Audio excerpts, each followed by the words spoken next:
We are live blitzing with Blitch. Coach Mike Blitch, thank you for taking your time on the days of team meals to come together with us and tell us what to expect tomorrow night. Hey, glad to be here. Tomorrow night it's going to be a big one. Right now, last two undefeated teams here in our district, 5A3. We got Coweta undefeated on the season, perfect overall, 5-0 coming in. So it's gonna be a pretty big showdown for us.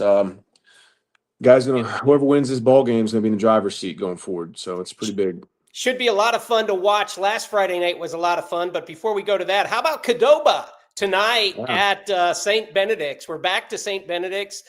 We get to announce a new MVP or player of the game, and St. Benedict's hosting. Those team meals seem to have been successful. Yeah, no, they've been awesome. Like I said, week in, week out, like every time we get to come in and get there and congregate with those boys and just fellowship as coaches and with those guys outside of football and just kind of unwind a little bit and have a good time and laugh and stuff. I know last week we got a little they had a pool table over there, so we were there shooting the billiards, talking a little trash to some of the boys. Jaquan was running the table, challenged me. I beat Jaquan a little bit in old pool. He was shocked and humbled a little bit. I told him I can decent on the felt, so it was a good time. I love it. Now, talking about last Friday and having some fun, let's check some of these highlights out. Play the field position ball game. Laster gets away. He throws it downfield. Caught by Slaughter, and Slaughter makes it to the 20, down to the 16. Great play by Braylon Laster. Bottled up, scrambled out, gone out, nearly falls down, and makes a little jump pass there across the field to Ramel Slaughter. What a play there by Laster. And Laster over the right side, into the secondary. Braylon Laster in for a touchdown! Shawnee Wall! Man, for those that missed it, that was a lot of fun, wasn't it?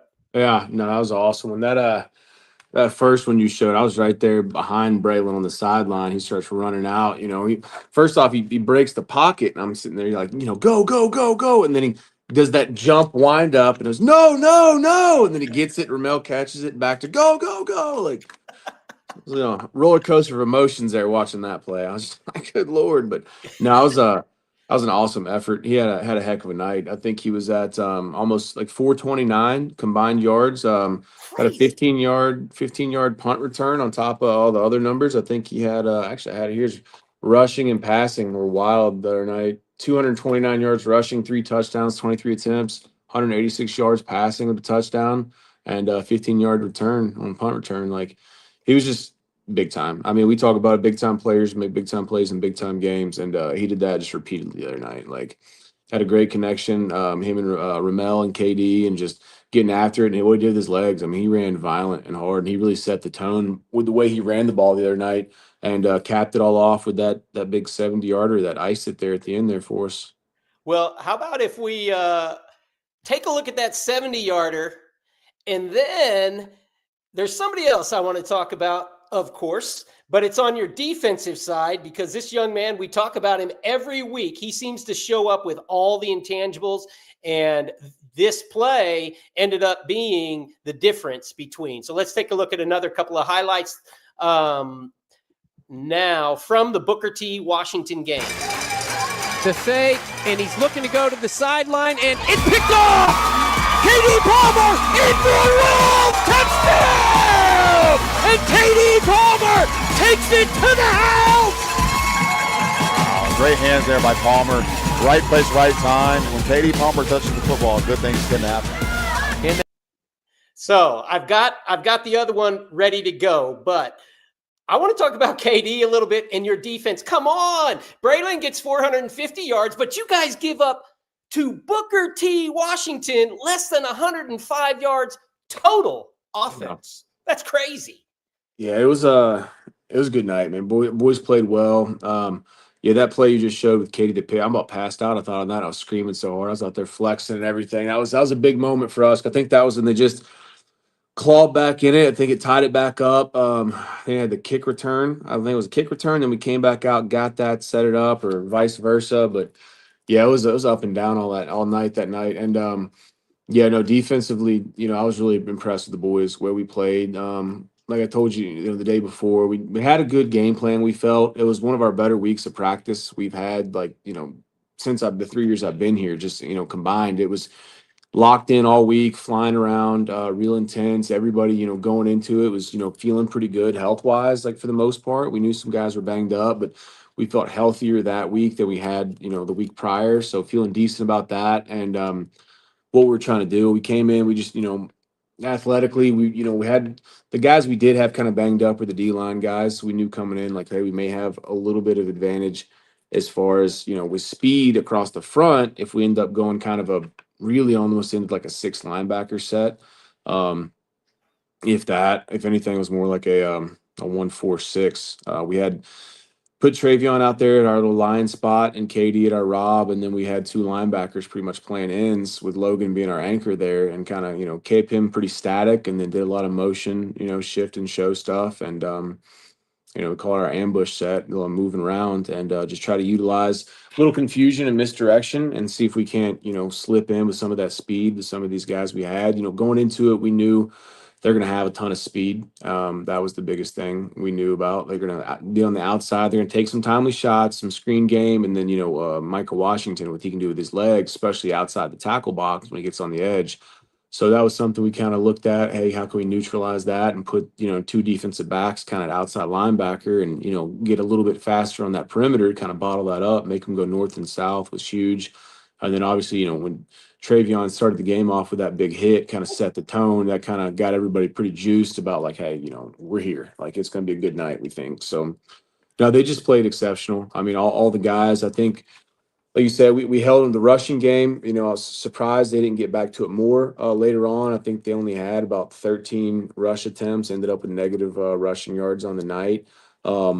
Had that one scamper, but, team ball was the biggest thing. The boys really flew around 11 to the football because I think we had eight TFLs, I think it was. And only 2 guys had 2, and there's a bunch of single TFL guys. So, I mean, there's guys just flying around everywhere, starting off with that big TFL and that screen pass out the gate with Travion. So between the TFLs and the sacks, we got them flustered. We talked about it, you and I the day before about him standing in that pocket. That's where he's the most lethal and most dangerous to us. So we wanted to make sure we got him off his spot and kind of flustered him and got him flushed out. And we tried to do some, exotic blitz packages where we got some of that interior pressure to try to get him out and use different guys like Kadarius and get KD blitzing inside some B gaps sometimes, where his, elite speed can give some problem for some of those, heavier linemen in there, especially a guard when he's shooting in there, looping inside with him and Riley Story,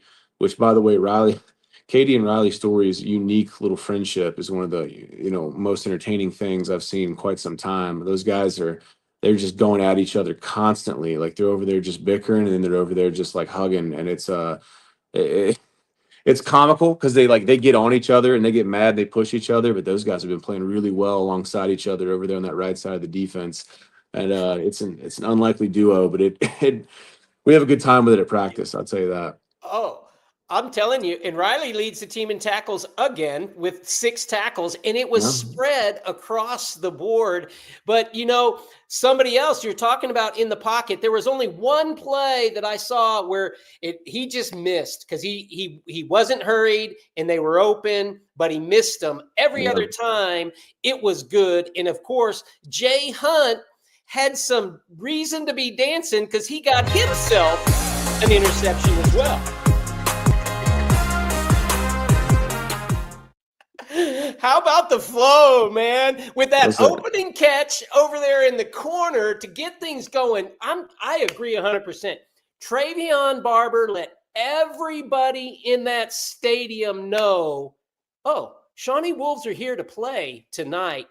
Then Mason Wilson did it again with another little 30-yard gain on 3rd down and long. You guys, that was a beautiful play call. I loved it. KD goes to distract the other way. Nobody was over there. All the line out there. It was beautiful. But it took a 30-yard pass play and a great pass and a great catch to get on the board.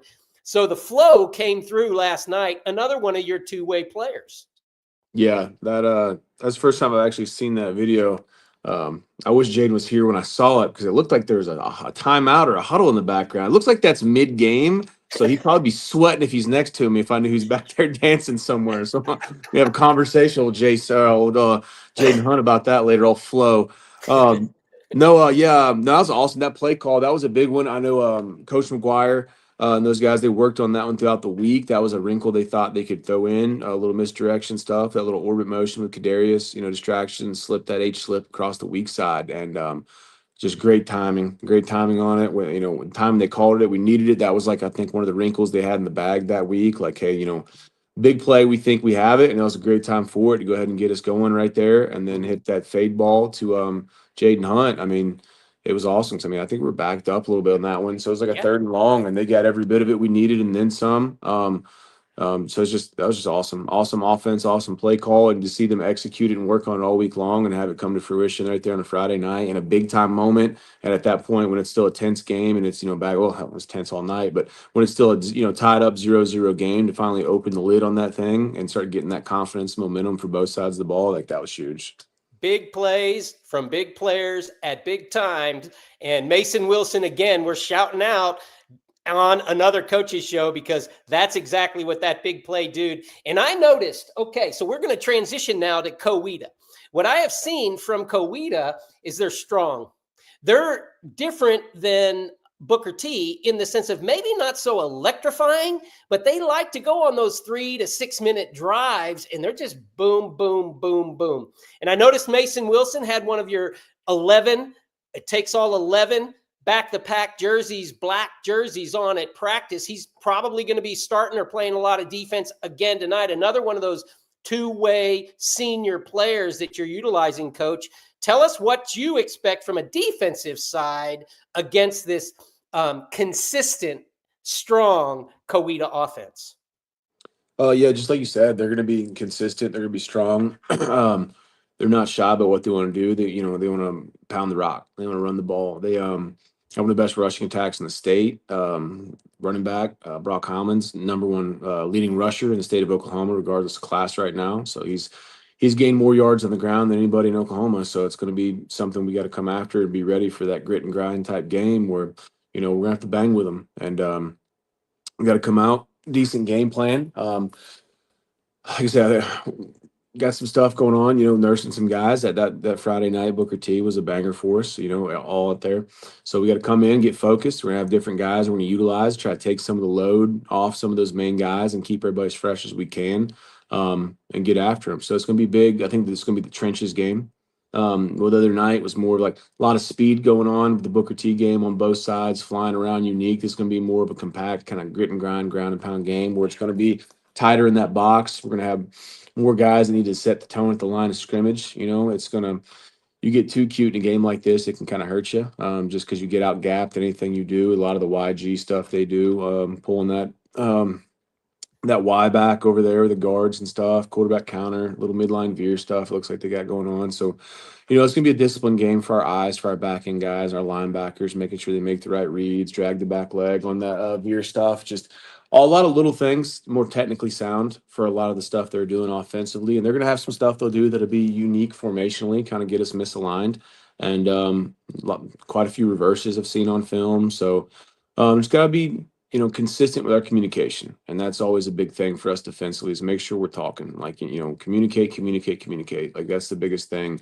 You've got to be on the same page at all times defensively. And as long as you're doing the same thing, even if it's something that got checked, as long as everybody's on the same page and what the assignment is and what, the play we've got going on, you're going to be okay. It's just when you have guys doing different things at different times, they're not on the same page, when you start having leakages and, misalignment, misassignment, blown coverages, and, not being gap sound. So the biggest thing for us is going to be communication, as it is most weeks.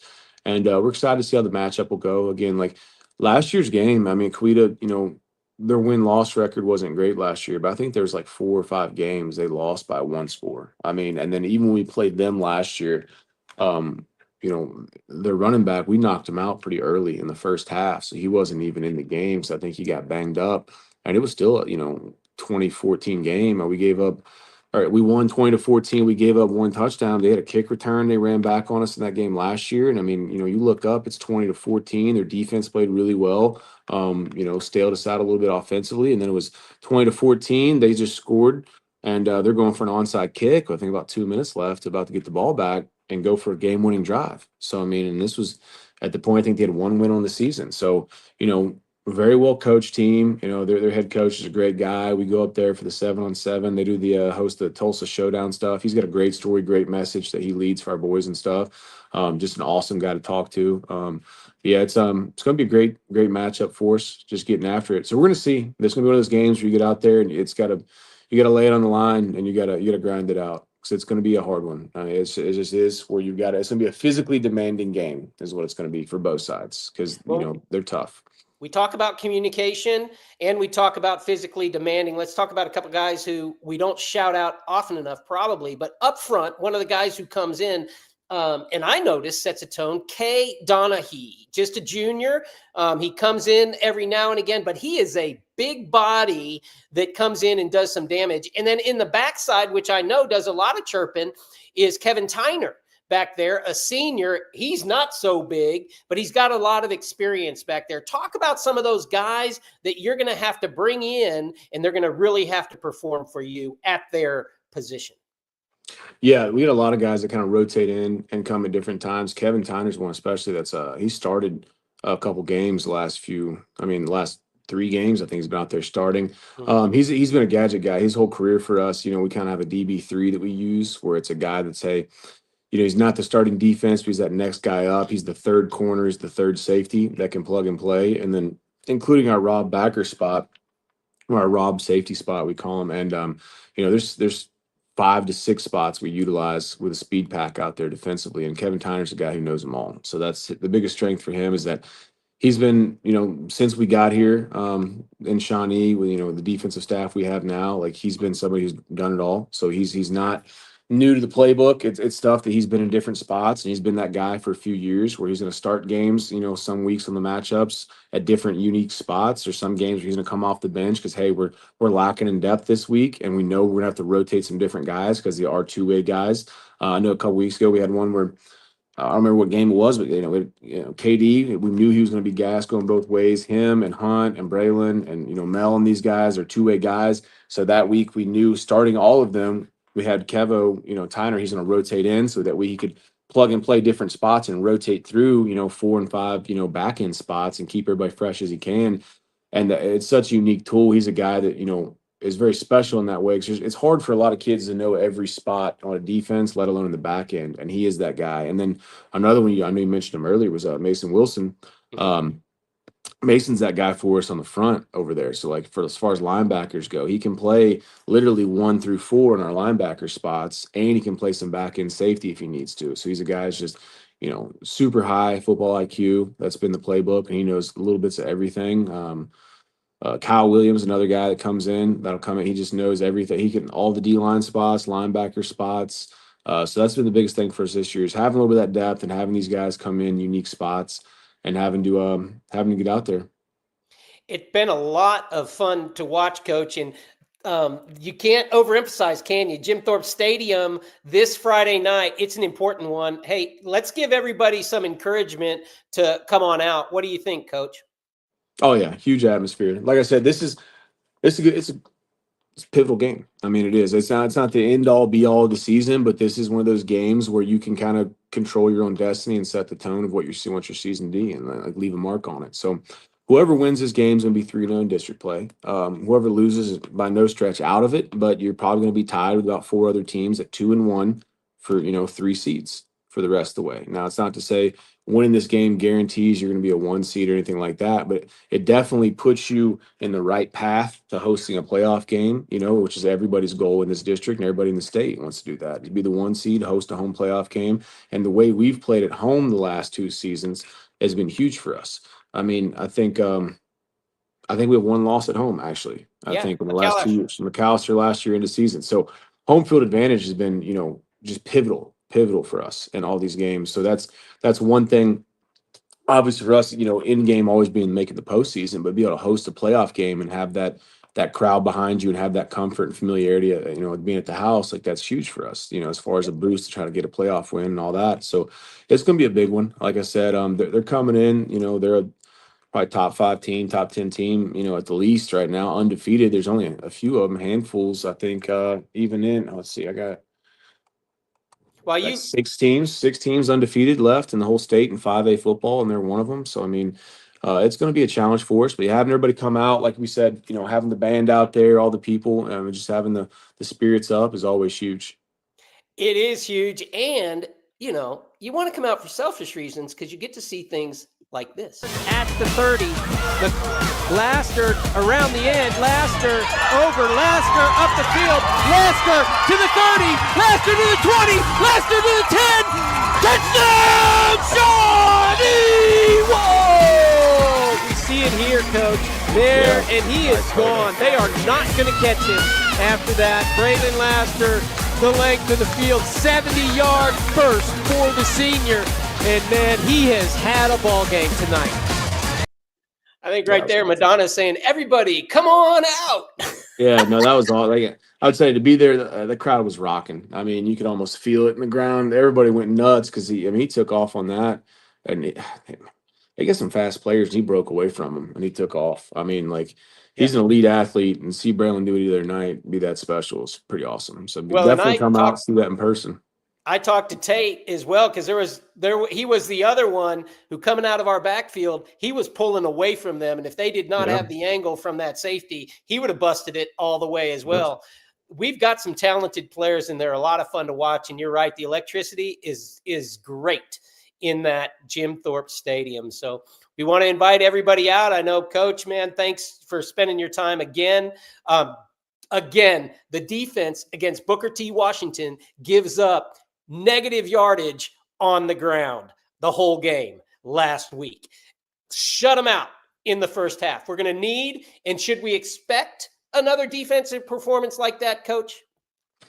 I don't know if I'm going to go as far as say expecting like that. I mean, that's the goal every night. But, you know, holding teams in negative rushing yards, especially if they're the leading rushing running back in the state, that's going to be that's a tall task. But it's going to be, that's the emphasis. Definitely going to be stop the run game and get everybody out there in full effort. So we'll see what we can do. We're excited for the opportunity, though.